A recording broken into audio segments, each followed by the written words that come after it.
bagaimana ceritanya hingga jatuh hati kepada Islam? Ya mengikuti Yesus. Oh, Masya Allah.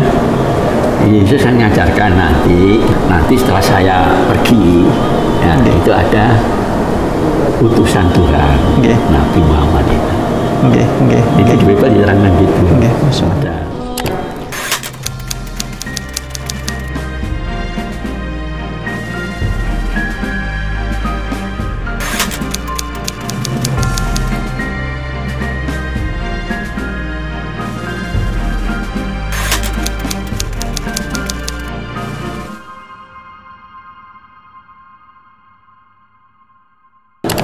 Baik, assalamualaikum warahmatullahi wabarakatuh. Waalaikumsalam. Alhamdulillah pada malam hari ini kami barusan ada pensyahadatan saudari kami masuk Islam di sini. Kami ada di Masjid Gunung Sari Indah, Surabaya.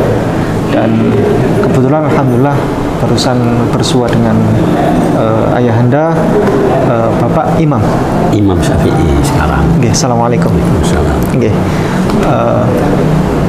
Bapak, kalau Kristen dulu nama baptis? Immanuel. Satya Immanuel. Dulu dari Kristen apa? Katolik. Ikut di Kristus Raja. Ikut di apa itu namanya? Gereja Kristus Raja namanya. Iya. Sekte apa itu? Katolik. Oh, Katolik. Yang ini Pak di sini. Bartholomeus Huring, orang Jerman kayaknya. Orang Jerman. Pendetanya itu. Romo. Oh iya, mohon maaf. Kalau Katolik adalah Romo. Ya. Kalau Protestan adalah pendeta. Jadi ini perlu digarisbawahi oleh saudara-saudara Muslim. Jadi ini yang ya sudah banyak orang tahu, tapi kadang ada yang lupa, ada yang belum tahu. Yakni kalau sebutan untuk petinggi gereja Katolik itu adalah Romo. Kalau untuk gereja Protestan adalah pendeta. Nah, jangan salah ya. Ada yang bilang mantan pendeta, mantan Romo, itu beda. Ya. Romo adalah untuk Katolik, Protestan itu adalah pendeta. Baik, Tuan Guru izin bertanya dulu, bagaimana ceritanya panjenengan bisa masuk Islam? Jadi begini, dulu waktu belajar di sana sama Romo, itu nggak boleh belajar di tempat lain, harus di tempat saya. Di Kristus Raja. Di Kristus Raja harus di tempat saya. Di mana itu tepatnya? Jalan Pacar Keleng itu loh, jalan apa itu lupa. Gedung besar itu nanti kalau dari Ambengan mau ke timur itu kelihatan sekali gedung. Patungnya baru. Surabaya. Di Surabaya. Siap. Nah terus kok enak saya harus ke sini. Akhirnya saya kasih antar sama Bible. Nah itu saya pulang belajar sendiri. Ternyata kok ada yang tak bener gitu loh maksud saya.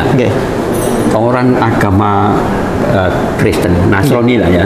Itu ternyata bukan mengikuti Yesus, mengikuti Paulus. Paulus itu namanya dulu Saulus. Terus diganti Paulus. Nah, ternyata Paulus ini yang mengajarkan agama Kristen gitu loh. Ya, contohnya misalnya di asal saya lupa namanya, tapi ada dinyebutkan bahwasanya Yesus itu khusus ditugasi oleh Tuhan untuk memberikan pengajaran kepada orang-orang Israel. Yesus diutus untuk kaumnya Bani Israel, untuk mengajar Bani Israel. Nah, kemudian juga masalah antara lain hukumnya, yaitu bahwasanya ajarannya Yesus itu sesuai dengan Bible itu babi itu haram. Tapi Paulus itu nyimpang, tidak mengajarkan kepada Israel, tapi pada umum dengan alasan dia mengatakan bahwasanya Yesus itu sudah banyak yang ini tidak benar gitu kan. Jadi kan tidak boleh mengajarkan kepada umat yang lain. Paulus ini yang mengajarkan kepada umat lain. Jadi intinya ajaran Paulus itu ada dosa waris. ada penebusan dosa melalui Yesus. Dihukum, disalib, penyaliban Yesus. Penyaliban Yesus. Ditebus dengan darah, gitu. Jadi ditebus dengan darah.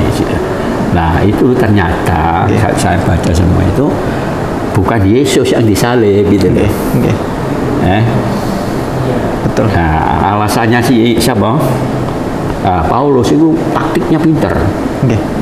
Jadi yang pertama itu dikatakan itu kan kalau lihat sejarahnya ya, lewat penyaliban itu ternyata jadi dalam tanda kutip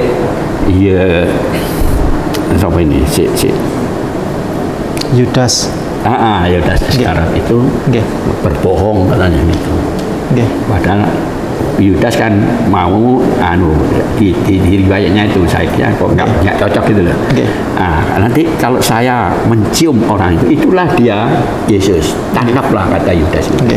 Nah waktu itu kan agak malam-malam gitu loh. Nah Yudas keluar, tidak mustahil dia yang ditangkap ya. Terus dihukum Yudas. Terus di dalam Bible itu disebutkan tetap yang ngarahkan yang itu adalah Yesus. Bukan Yudas. Karena itu dibuktikan, ini loh Yudas mati gantung diri. Di dalam Bible disebut gitu.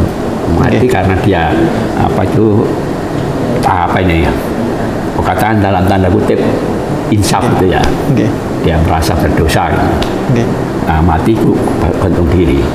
Nah, di yang lain di Bible yang lain disebutkan bahwa Yudas itu mati jatuh hancur, ini perutnya itu bubra gitu. Itu yang kedua ya, jadi alasan untuk Yudas Yesus itu mati. Yang kedua itu ada muridnya Yesus itu yang namanya siapa itu? Petrus. Ya, namanya Petrus. Nah, Petrus itu jujur gitu loh. Ada suatu ketika kan orang Kristen memberi nubuat gitu ya, bahwa nanti akan turun nabi-nabi ya, dan Al-Masih. Nah itu nabi-nabi itu sama si ini menurut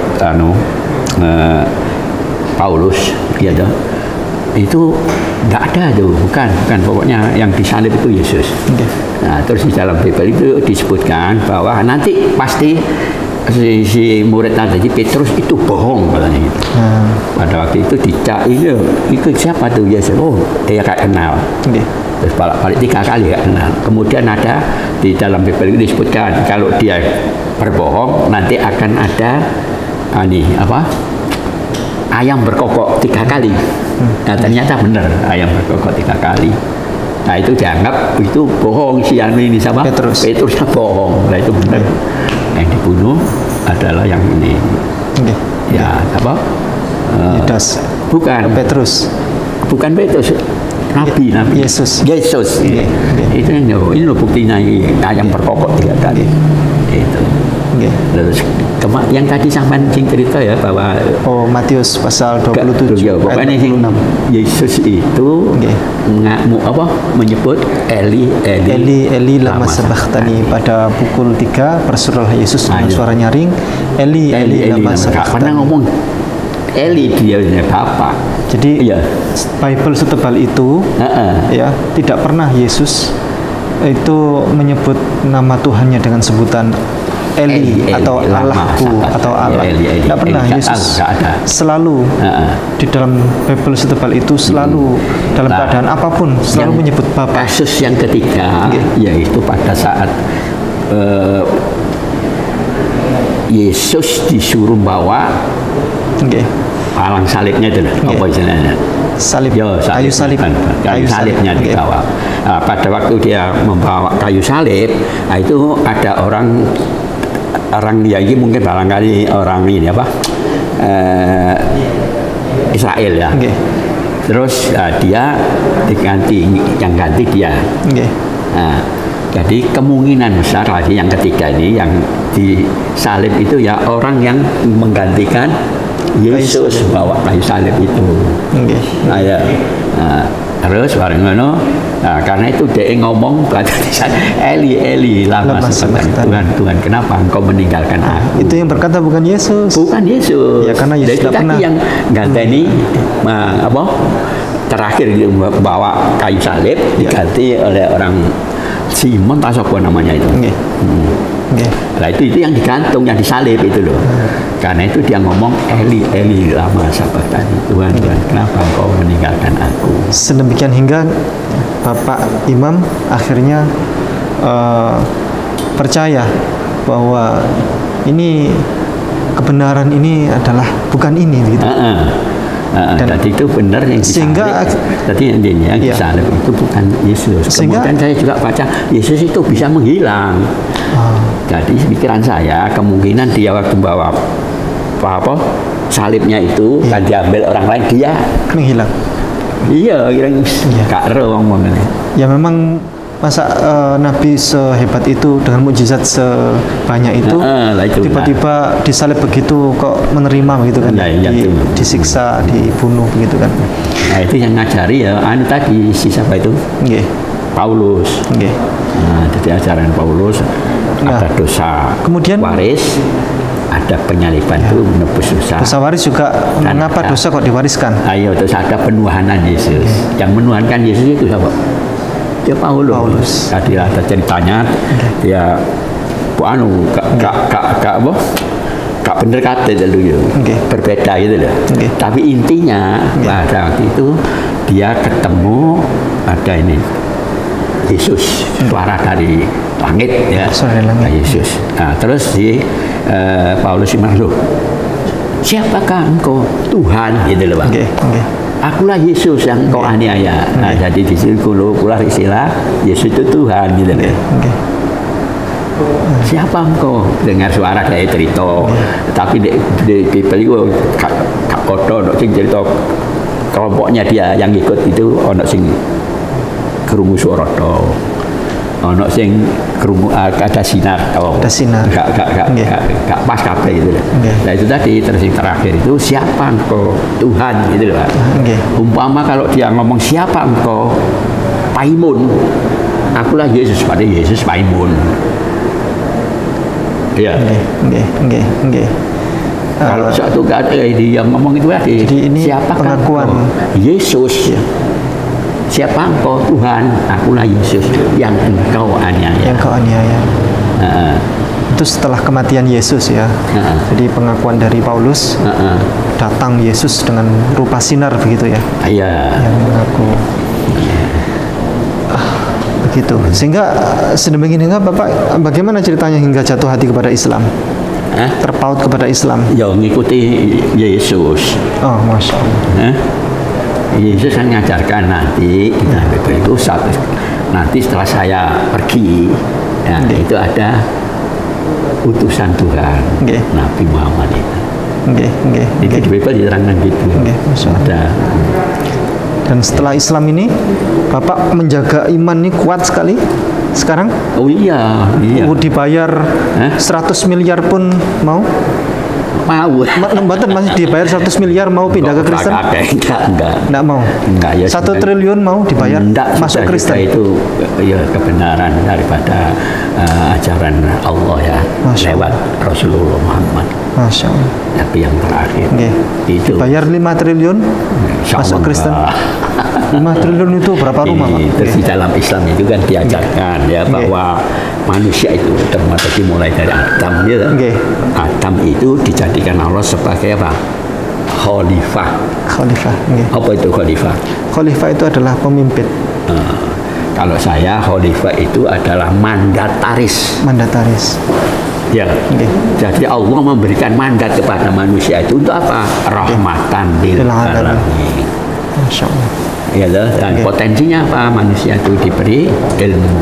Adam kan diberi ilmu. Bisa apa-apa. Iya dah. Ditunjukkan ini disebut namanya apa diajarkan. Malaikat kan nggak iso. Nah, itulah ya. Jadi dalam kajian kita ini manusia itu punya 3 potensi, ya, yaitu yang pertama adalah ilmu. Ya, yang di dalam kajian kita itu disebut dengan rasio sumber daya. Ya, sumber daya ada rasio. Nanti dalam perkembangan itu muncullah iptek, ilmu pengetahuan dan teknologi. Kemudian juga manusia itu di samping dia sebagai makhluk tadi itu, dia juga adalah punya punya kemampuan dalam bidang seni. Ya, sumber daya manusia itu sumber daya teknologi, teknik, sumber daya ini sehingga untuk memelihara bumi ini. Sumber daya berikutnya adalah kehendak. Karena itu dia bisa berkarya. Nah, karena itu Tuhan memberikan mandat, manusia itu mandataris itu loh. Yang mandataris bisa jadi pemimpin, bisa jadi profesional. Yang penting memelihara bumi ini, memelihara kehidupan ini dengan baik. Rahmatan lil alamin. Rahmat bagi manusia juga kita ini sebagai rahmat juga kan. Nah, nanti dengan lingkungan masyarakat, lingkungan alam. Nah, sekarang kan rusak kabeh. Nah, itu loh mandataris. Dan nanti akan bertanggung jawab pada Allah kan itu. Sebagai pemegang mandat ya. Baik, alhamdulillah ini pertemuan luar biasa dengan seorang Pak Immanuel. Namanya sekarang sama-sama Immanuel, sekarang jadi imam. Immanuel sekarang menjadi Immanuel, Pak Imam ya. Sekarang Pak Imam. Dan beliau sekarang menjadi seorang muslim, menjadi pengikut Yesus yang sejati. Amin. Dibayar saya tawari 100 miliar, ganti pindah ke Kristen lagi. Tidak mau. Saya tawari 1 triliun, tidak mau. Saya tawari 5 triliun, tidak mau. Masya Allah. Jadi ya itu tadi sudah dikasih mandat oleh Allah. Barakallahu fikum. Selamat, insya Allah. Mudah-mudahan kita bersama bertemu di surga. Amin. Jazakumullah khairan katsira. Semoga sehat selalu semuanya. Sekeluarga sekarang menjadi muslim yang taat semuanya, nggih. Oh iya, istri saya terutama. Masya Allah. Istri saya semula ya Islam. Nggih, masya Allah. Nggih. Barakallahu fikum. Assalamualaikum warahmatullahi wabarakatuh. Assalamualaikum warahmatullahi wabarakatuh.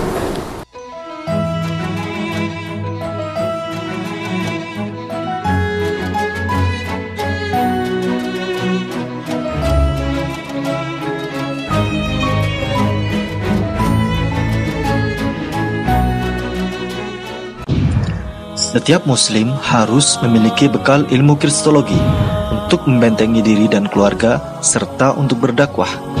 Anda ingin jadi kristolog handal atau Anda ingin memiliki ilmu kristologi? Kunjungi kristologinews.com, pusat karya monumental Ustadz Insan LS Mokoginta.